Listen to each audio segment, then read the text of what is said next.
Hello everyone, welcome to my channel পাঁচফোড়নে তোমাদের সবাইকে স্বাগত। তো আজকে তোমাদের সঙ্গে চালা মাছ চচ্চড়ি রান্না শেয়ার করব। প্রথমেই চালা মাছগুলোকে সুন্দর করে ধুয়ে নিয়েছি, তারপরে একেবারে জল ঝরিয়ে নিয়েছি, তারপরে লবণ হলুদ মাখিয়ে নিয়েছি। লবণ হলুদ মাখাতে মাখাতে তোমাদের সঙ্গে একটু গল্প করি যে তোমরা কে কোথা থেকে আমার ভিডিওটা দেখছো অবশ্যই কমেন্টে জানাবে, তাহলে আমি তোমাদের ধন্যবাদ জ্ঞাপন করতে পারবো।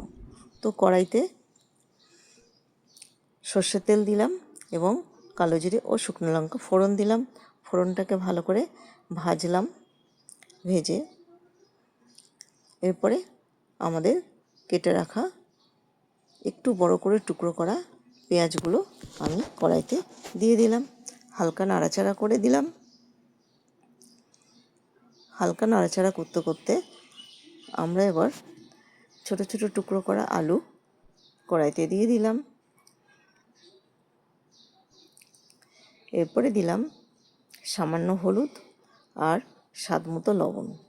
এটাকে দিয়ে একটু নাড়াচাড়া করে দিলাম। নাড়াচাড়া করতে করতে তোমাদের সঙ্গে বলি যে আমার চ্যানেলটি যদি তোমাদের ভালো লেগে থাকে অবশ্যই একটু সাবস্ক্রাইব করে দিও, লাইক কমেন্ট করে দিতে ভুলো না, আর অবশ্যই শেয়ার করে দিও যাতে সবাই দেখতে পারে। আর আমার এই রান্নাগুলো একদম ইজি রেসিপি, কারোরই কোনো অসুবিধা হয় না, খেতেও ভালো লাগে। মোটামুটি ভাজা হয়ে গেছে। এরপরে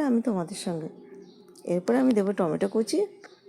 টমেটো কুচিটাকে একটু হালকা নাড়াচাড়া করে দেবো।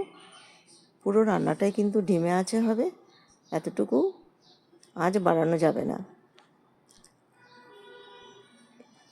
এরপরে আমি দেবো সামান্য জিরে গুঁড়ো, তারপরে কেটে রাখা কাঁচা লঙ্কা। এরপরে আমি মাছগুলোকে ছেড়ে দেবো এবং অল্প পরিমাণে জল দেব।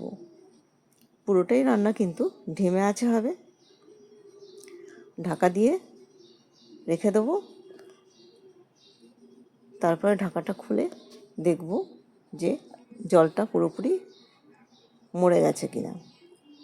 তো এখনও বাকি আছে, তাই আবার ঢাকা দিয়েছিলাম আমি। এরপরে ঢাকাটা খুলে দিলাম। খোলার পরে দেখলাম মোটামুটি মাছগুলো একেবারে গামাখা গামাখা হয়ে গেছে। হালকা নাড়াচাড়া করে দিলাম, গ্যাসটা নিভিয়ে দিলাম, তারপরে নামিয়ে দিলাম।